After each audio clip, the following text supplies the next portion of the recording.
Today's guest is Greg Morley, an expert in cultural competency, thought leader, advisor, and author of Bond, Belonging and the Keys to Inclusion and Connection. Greg, be very welcome to our show. Well, thank you so much, Liza, for having me on the program. I'm so thrilled that we've able to have this discussion and really looking forward to sharing between us our thoughts and ideas. I'm sure it's going to be a marvelous conversation, Greg. You are a super expert, and I can't wait to hear more. I read your book. For our audience, we have a special segment just discussing his book in our book segment. But today is the executive with everything about his career. He's going to be giving us a lot of excellent new views about subjects related to HR and how we can do better. If you are a small executive or entrepreneur here in the United States, from Brazil, from Portugal, he's going to talk also about small companies. So stay until the end and you're going to learn a lot with us tonight. So, Greg, let's start for people to get to know you better, a little bit of your vast experience in multiple fantastic companies and how it brought you to a place that you felt the need to write a book about something that was not talked about yet. Hmm. Well, thank you for the opportunity to share. I was fortunate over my 30 plus years of working in companies to have worked in a variety of different businesses, a variety of different roles from sales and marketing through HR and diversity and inclusion, and in a variety of geographies, the US, Europe, and Asia. And I came to a point, at some point in my career, I had a great mentor, and he said to me, now is your time to give back. In fact, you have an obligation to give back. And I always have liked coaching and mentoring, and I felt the book was an opportunity to share a lot of the experience I have. If you read the book, it's a lot of storytelling. It's not a guidebook or a manual to do something. I hope that people can read the stories of myself and others, see themselves as managers in those stories, and learn and gain insight from those lessons that we have. In the book, I share lessons of things I did well and mistakes that I made, as did the others that appeared in the book, and I hope that makes it an approachable way to talk about these subjects. Oh, I really loved it. And those who follow me know that I also have a degree in business and worked in HR many years ago. It was a different era. Things were done differently. So a lot to learn from you if I were still in corporate.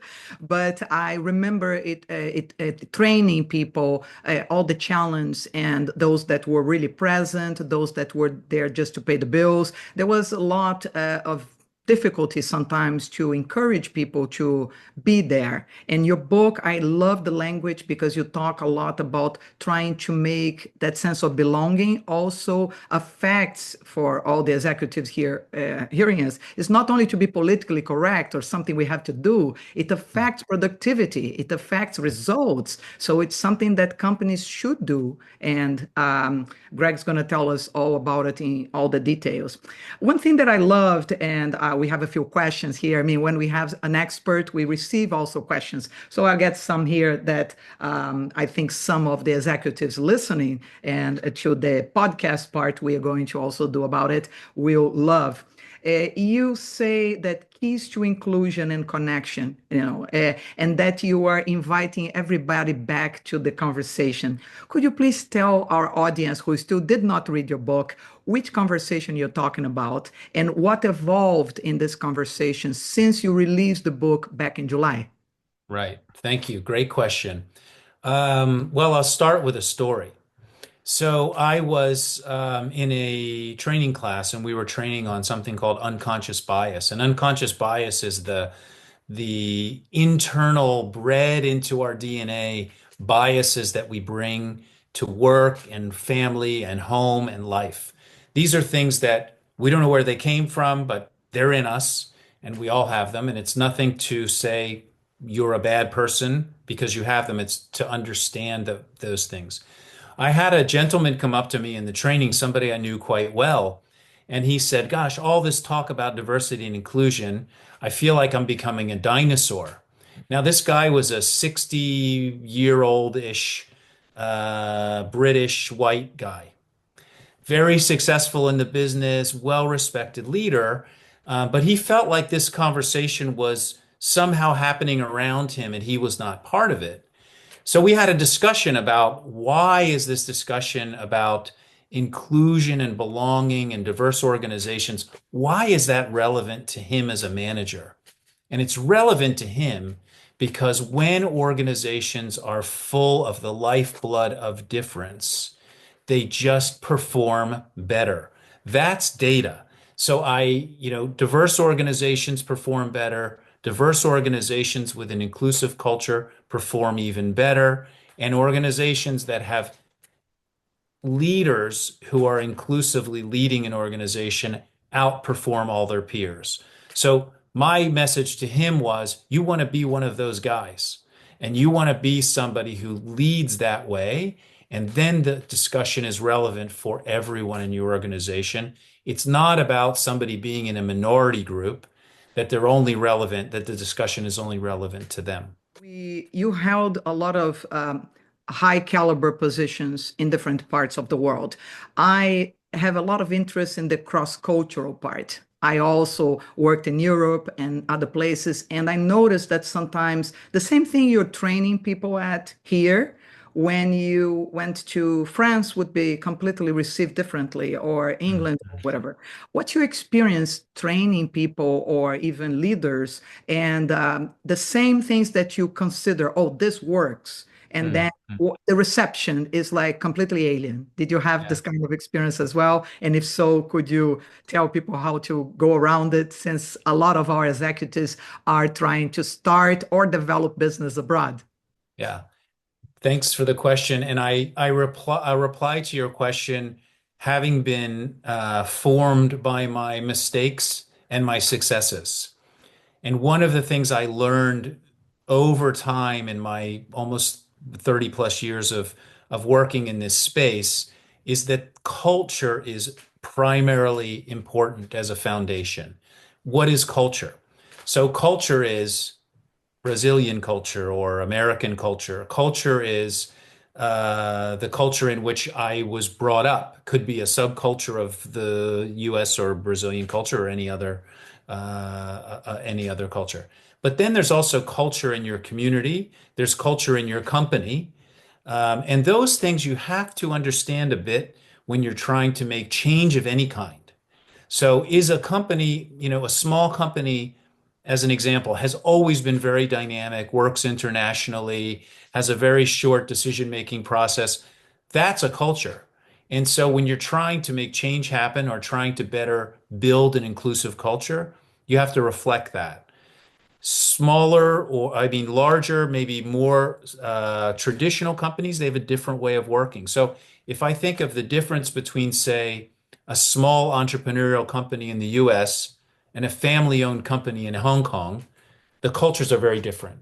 It doesn't mean that the topic is any less relevant one place or the other.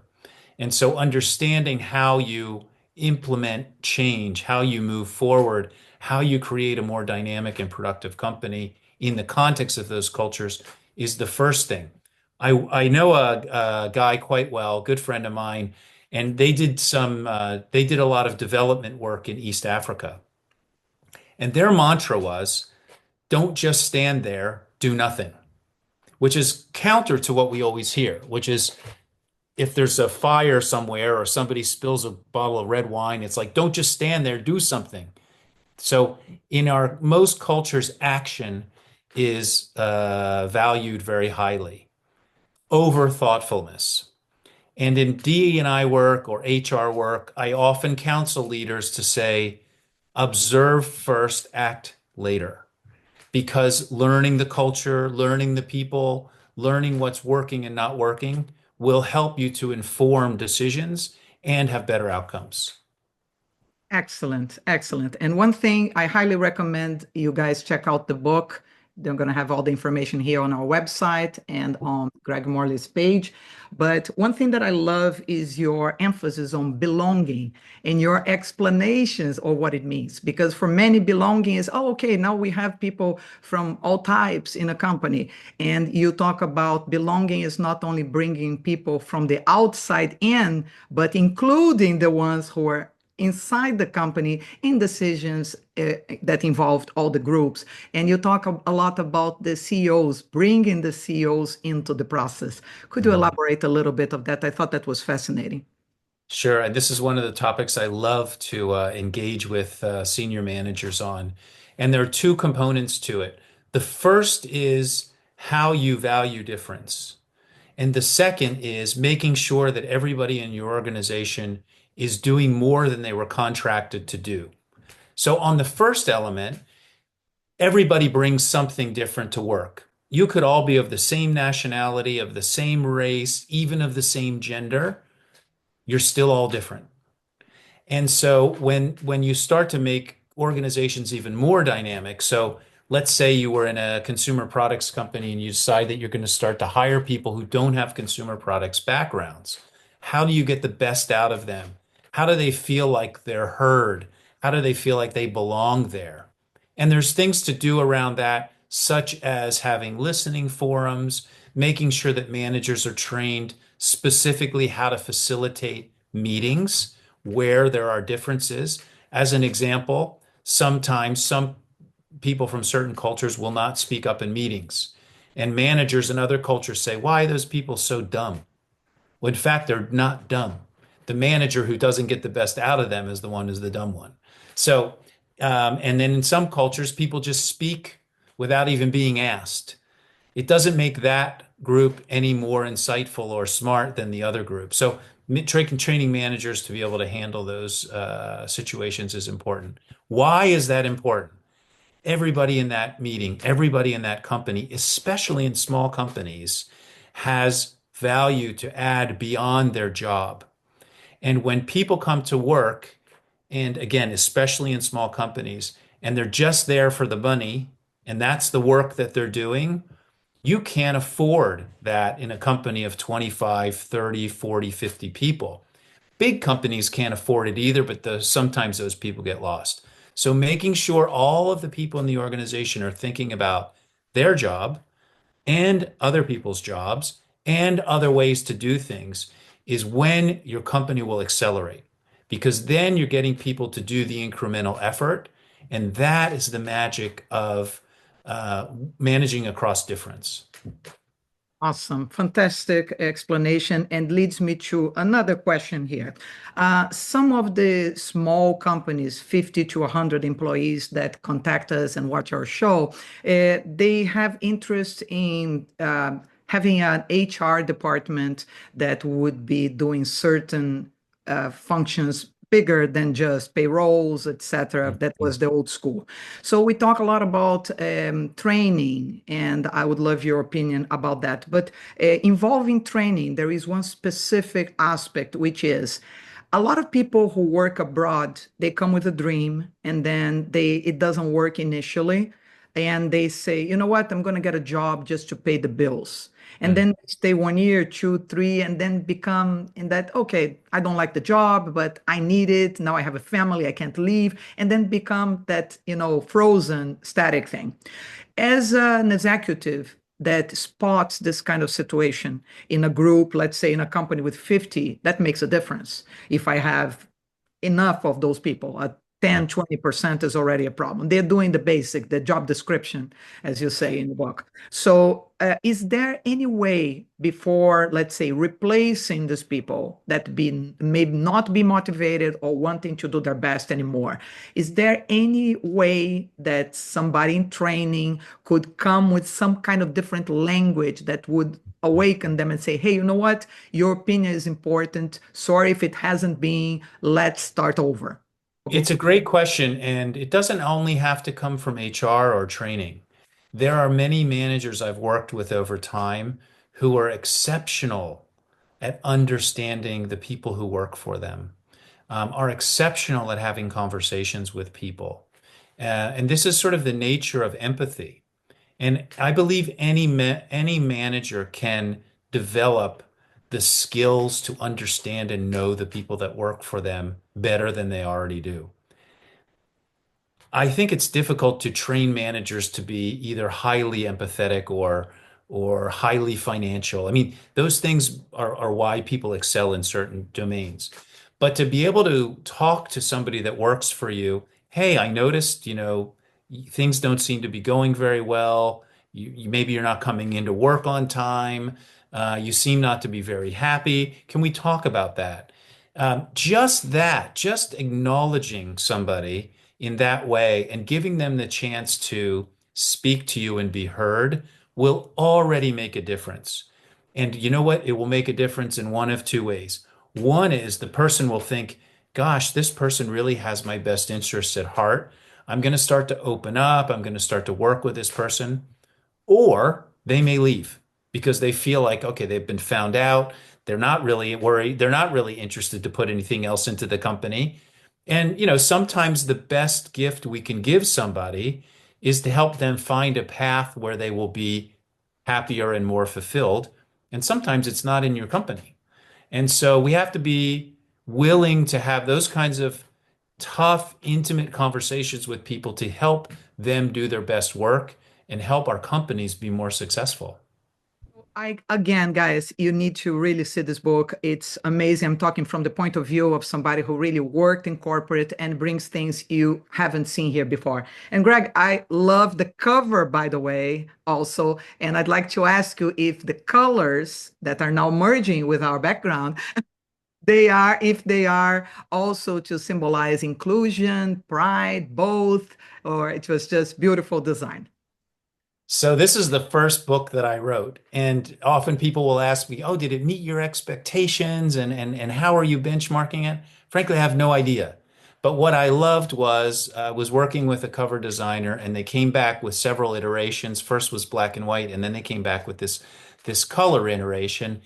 And there's something quite magical about the fact that my book is blending in with your background because the book is meant to be a very approachable insight for managers, and it's not supposed to be the be all end all. I want people to take inspiration from it. I want them to integrate that inspiration and that knowledge into the way they work as leaders. So when I finished the book, I went back and thought, okay, what are the insights that come from these stories and from the insights that others shared in the book and my own experience, both in growing up in a family that was very adventurous to working overseas and working in these different companies. And I came up with six what we call keys. So the keys are in the book. I encourage you to read them and try to take some inspiration from them. I'll just talk about a couple of them because I think they're particularly compelling. The first is that leadership matters. Every leader has a presence. People take cues from the presence. It's like we took cues from our parents. We act in a way, we model their behavior. So when leaders talk about this work as being important, or they show their own vulnerability in trying to understand it, that already makes a difference.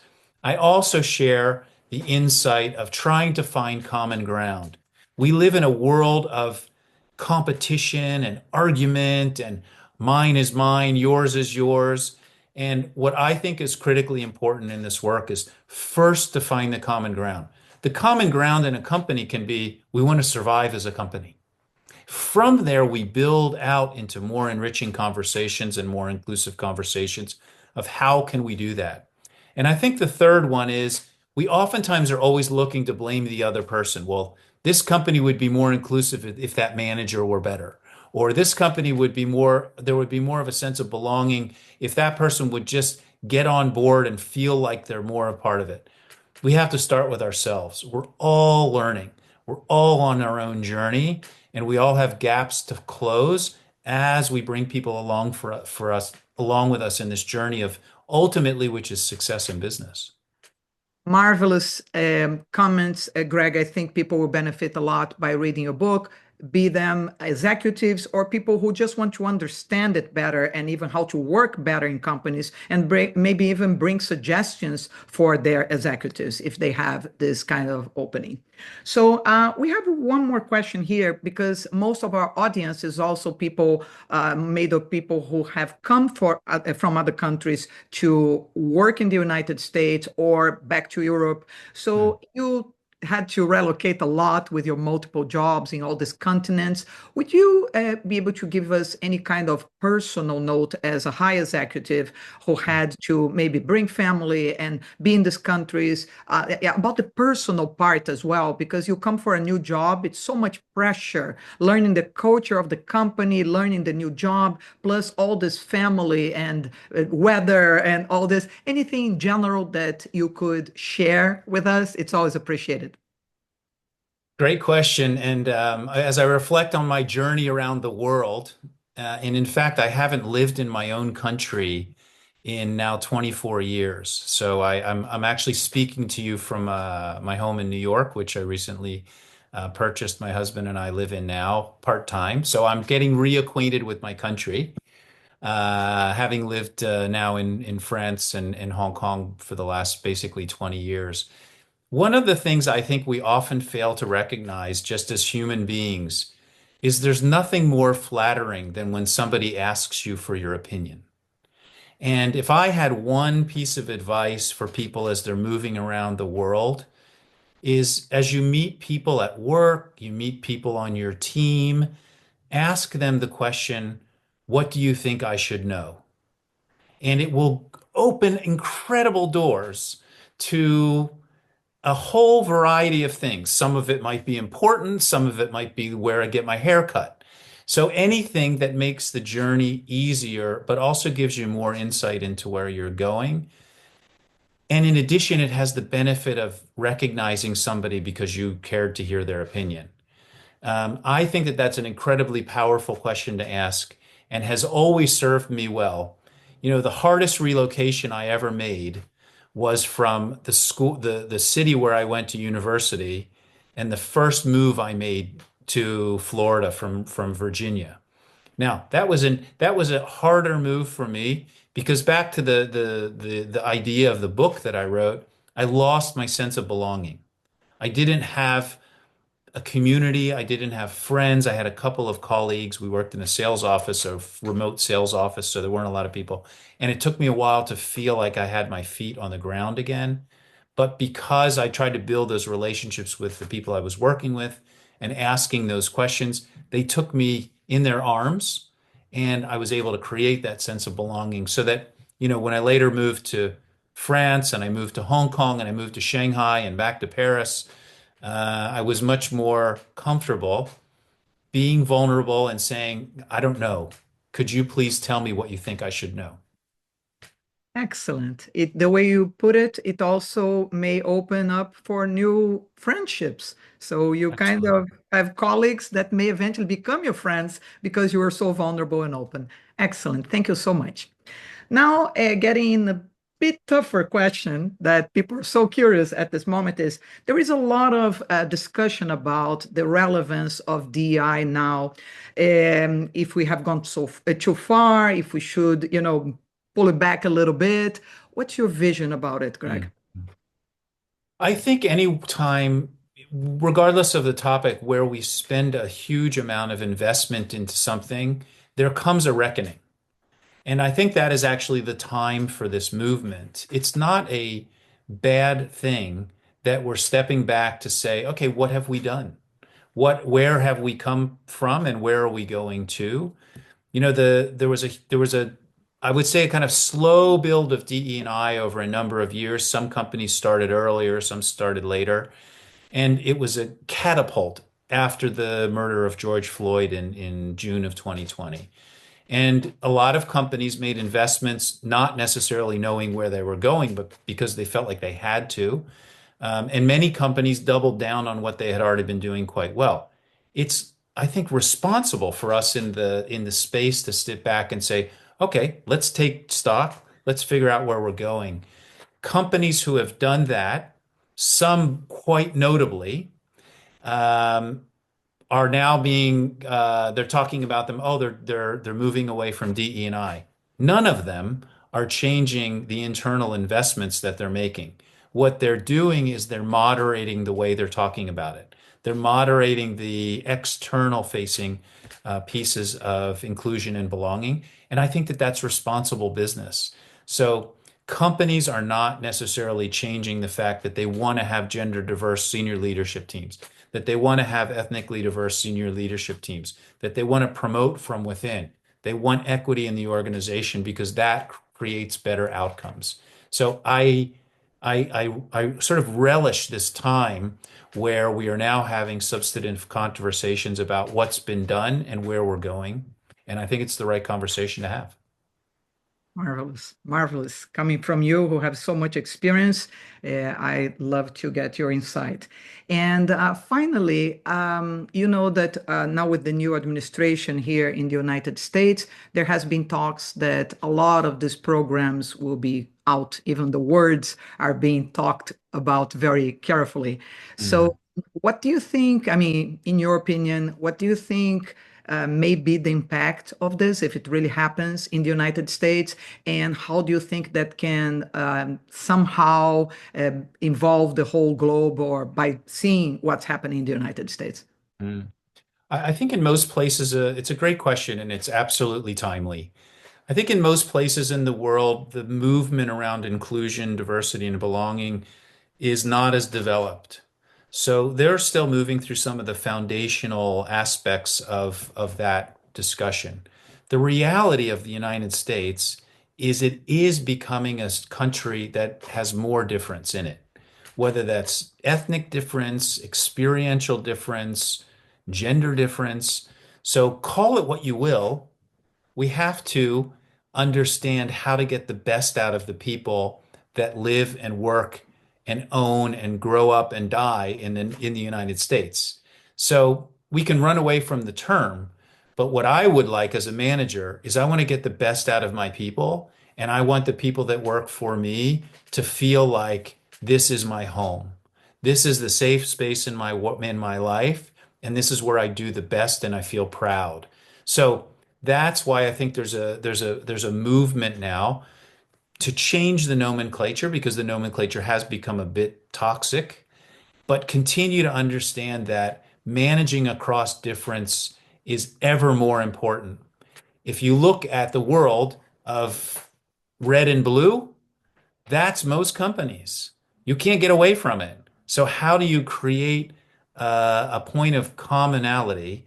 And then how do you create the space for people to live with who they are and do their best work and for our companies to be continue to be successful? And as a cultural competence expert, if you had only one advice to give to companies, what would that be? I would say for managers to think not about avoiding difference or tolerating difference, but understanding across the cultural spectrum, how can I leverage the difference of the people in my organization? We talk about in different places around the world, the melting pot. A melting pot made up of different ingredients is a much tastier stew. And so, how do you create that perfect meal every time in your organization? Because you figured out how to put just the right amount of all of the difference that creates success. I love the metaphor, by the way. Greg Morley, what a wonderful interview. How educational. I'm sure all the Portuguese Brazilian community, as long as others, since you're speaking English and a lot live here with Americans, will benefit from your tips. For our audience, please check his website that's going to be on our landing page. And once again, Greg, thank you so much for being here today in our show. Lisa, it's been an absolute pleasure to reconnect and have this very insightful conversation. I actually learned a few things from your questions, so that really helps me to be better at my job and be better at spreading this message around inclusion and belonging. And I look forward to seeing you again very soon.